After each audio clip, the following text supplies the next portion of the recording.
শরীর ঠিক হয়ে গেছে তো? তা চল স্কুল চল, চল। বেকার বেকার কামাই করালি। দেখি বস, দেখি মাথা ঘোরাচ্ছে। আজকে ভাবলাম একটু ব্লগ করি, সকাল সকাল স্টার্ট করেছিলাম, তারপর আর করতে ইচ্ছে করলো না, কারণ বৃষ্টি পড়ছিল আর ভালো লাগছিল না। তো তারপরে দেখি শুনু হুট করে আন্টি পড়াচ্ছিল, পড়াতে পড়াতে বমি করে ফেললো। তারপরে আবার পটি করছে, আবার বমি করছে, আবার পটি করছে। তো এইভাবেই চলতে থাকলো। দিয়ে আমি তো ভেবেছি তাও স্কুলে পাঠাবো, মানে যখন একবার দুবার ছিল। তারপর দেখলাম যে এই অবস্থা, সকাল সকাল রান্নাটা কমপ্লিট করে নিলাম, মানে এখন হয়নি পুরোপুরি, এখন গিয়ে করবো। তারপরে আমার বাবার ছোটোবেলার ওষুধ, পায়খানা বমি হলে কি করাতো, 1 চামচ নুন নিয়ে, শুকনো নুন নিয়ে মুখে ঢুকিয়ে দিয়ে জল দিয়ে গিলে খাবে। আর সত্যি তাই হতো, মানে কমে যেত, মানে সেটা থাকতো না। তো ওকেও সেটা করলাম, ঠিক কমে গেলো ভাষাটা, ঠিক কমে গেল। কিন্তু জানি না আবার কখন কি হবে, কারণ ডক্টরকে ফোন করেছিলাম, উনি সকালবেলা বসেন না, বিকেলে বসেন। তো মা বললো যে চিড়েটা চটকে খাওয়া, উনিও তাই বললেন যে চিড়ে, দুধ ফুদ এসব চিড়েটা খাওয়ানো যাবে, ভাত ডাল আলু সিদ্ধ চিড়ে চটকে ফটকে খাওয়াতে মা বললো।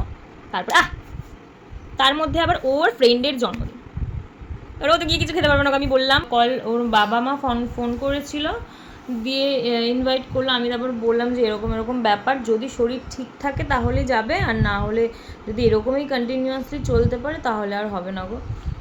তো দেখলাম যে এখন মোটামুটি ঠিক আছে, ওর বাবাকে ওয়ারেসটা আনতে বলবো আর চিড়েটা আনতে বলবো, তাহলে দেখা যাক খাইয়ে কী হয়। আমি ওকে একটা শর্ত রাখলাম, তুই যদি শরীর তোর ঠিক থাকে তাহলে তুই কী করবি, ওখানে গিয়ে কিন্তু খাওয়া দাওয়া চলবে না, তাহলে তোকে নিয়ে যাবো, আর ওখানে গেলে তুই খেতে পারবি না।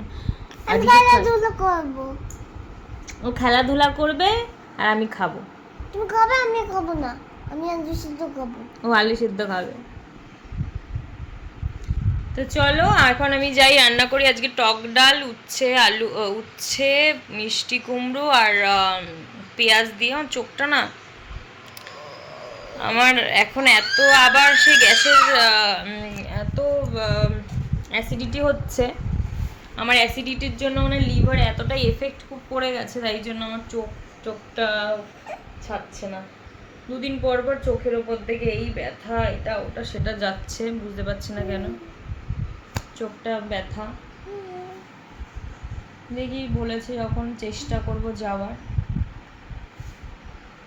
তো চলো এখন রাখছি, পরে যদি যাই ওখানে তাহলে তোমাদেরকে অবশ্যই। তারপরে আবার কি প্রিপারেশন নিয়ে নিলাম জন্মদিনে যাওয়ার জন্য, আর তার আগে দোকান থেকে একটা গিফট কিনে নিলাম, এই এরোপ্লেনটা। পরে ভাবলাম যে এখন একটু বড় হয়ে গেছে, তো একটু বড়দের জিনিস দিলেই ভালো হতো, একদমই বাচ্চাদের জিনিস হয়ে গেলো। তো ফাইনালি অনেক বৃষ্টি ঝড় ঝাপটা সহ্য করে, মানে ওইটুখানি বৃষ্টি মানে আমার কাছে অনেকটাই ছিল।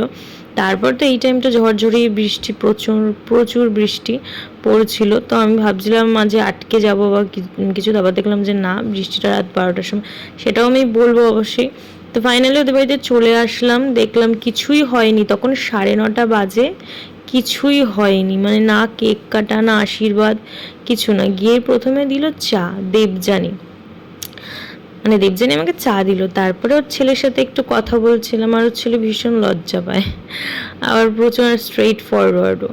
তো যাই হোক, দিয়ে ও খেলাখেলি করছে বাচ্চাদের সাথে, আর আমার মেয়ে বেশ এনজয় করছে। এতদিন পর একটা বার্থডেতে গেল, তো ও খুবই পছন্দ করে একটুখানি অনুষ্ঠান হবে, আর ও খুব লাফালাফি ঝাপাঝাপি দৌড়াদৌড়ি করবে। আর সব থেকে হাস্যকর ব্যাপার ছিল, বার্থডে বয়ের হাতে 500 টাকা দিয়েছে ওর বড় মা, আর ও কি করেছে, আমার মেয়েকে ফট করে সামলাতে দিচ্ছে, বলে এই নে তুই রাখ।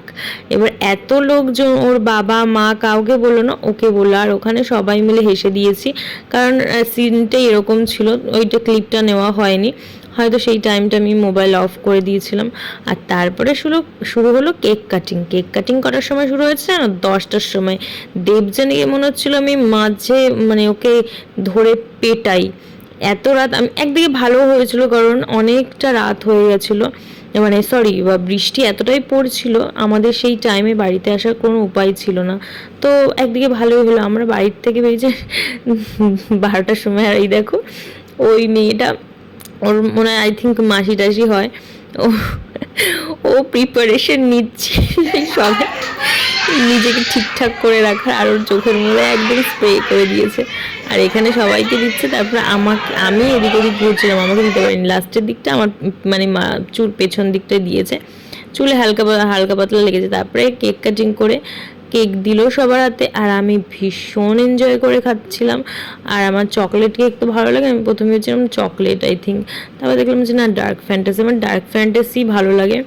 আর ম্যাঙ্গোর যেই ফ্লেভারটা আছে ওটাও ভালো লাগে, কিছু কিছু ফ্লেভার ভালো লাগে, বাট আমার চকলেটটা না একদমই পছন্দ না, আমি জানি না কেন। তো যাই, তারপরে আমরা খেতে বসেছি। আর আমি তো দেবযানীকে বলে দিলাম, দেবযানী বাপের বাড়ির লোককে আগে খেতে দিয়ে দিচ্ছ, আর আমরা গেস্ট, আমাদেরকে তো লাস্টে। তো আমি এই ঘরে কেক এনজয় করছিলাম, ওরা এই ঘরে নাচানাচি করছিল, তো আমাকেও ডেকে নিয়ে আসলাম যে দেখো এরকমভাবে তো আমি পারবো না, ওই একা একা তুমিই নাচো, আমি একটু ক্লিপ তুলে নিই। তো তাই জন্য আমিও ক্লিপ তুলে নিলাম। আর দেবযানী তো ভীষণ এনজয় করছিল, কারণ ওর ছেলের বার্থডে বলে কথা। আর এদিকে আমার মেয়েকে নিয়েও একটুখানি নাচানাচি শুরু করে দিচ্ছে, আর আমার মেয়েও তো ডান্স করতে ভীষণ ভালোবাসে। তারপরে সবাইকে খেতে দেওয়ার পরে ফাইনালি আমরা 11:30টার সময় খেতে বসি। আর ফার্স্টেই দেখে নিয়েছো স্যালাড আর হচ্ছে কি এটা ভেজিটেবল চপ। তো ভেজিটেবল চপটা ভালোই হয়েছিল। আর তারপরেরগুলো আর তোলা হয়নি, চিলি চিকেন করেছিল আর ফ্রাইড রাইস করেছিল, সেগুলো তোলা হয়নি। তো তারপরে যে তো কালকে ভিডিওটা খেয়ে দিয়ে বাড়িতে চলে গেছে। তারপরে রাত্রিবেলা এসেছি প্রায় 12টার সময়, ওখান থেকে বেরিয়েছি, কারণ ওর দাবি ছিল, দেবযানী দাবি ছিল কটা রিলস বানাতে হবে, তো কটা রিলস বানিয়ে 12টার পরে ওখান থেকে বেরিয়েছি।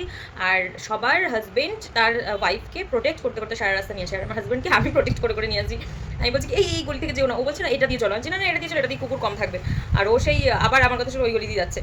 ঠিক কুকুর কমই ছিল, কারণ আমার বাবা আমাকে যেসব রাস্তাগুলো দিয়ে নিয়ে যেত আমার শ্বশুর মানে আমার এই বাড়িতে, তো সেই রাস্তাগুলো আমার মনে ছিল, সেই রাস্তা থেকে মোটামুটি যাতায়াত করি। আর যেহেতু রাত 12টা বেজে গেছে, তো আমার একটা আইডিয়া ছিল যে এই রাস্তাগুলোতে কুকুর কম থাকবে।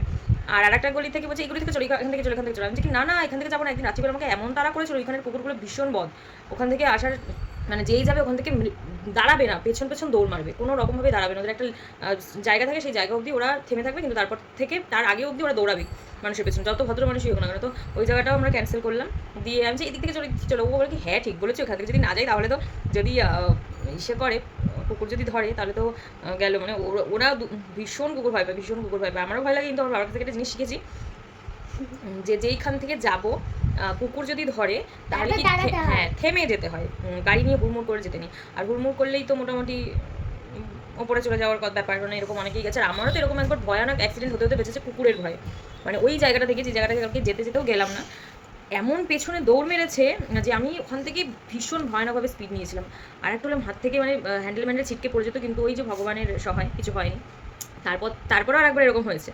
তো তারপর থেকে আমি শিখে গেছি যে কুকুর যদি বেশি বাতরামি করে ওর পেছন ওর আস্তে আস্তে যেতে হয় বা থেমে যেতে হয়, নাহলে চিৎকার হবে, একদম বকা দিতে হয়। তো যাই হোক, ওকে আমি প্রোটেক্ট করতে করতে নিয়ে এসেছি, কোথায় ও আগে যাবে, ও আমার পেছন গেছে, মানে ও সাইকেল নিয়ে গেছিলো দোকান হয়ে, তারপর ওদের বাড়িতে গেছিলো, আর আমি আগে থেকে পৌঁছে গেছি। দেরি তো হয়ে গেছিলো, 9টার সময় পৌঁছেছি, আর ও মনে হয় সেই 9:40 বা 10টা সামথিং এরকম টাইমে পৌঁছেছে।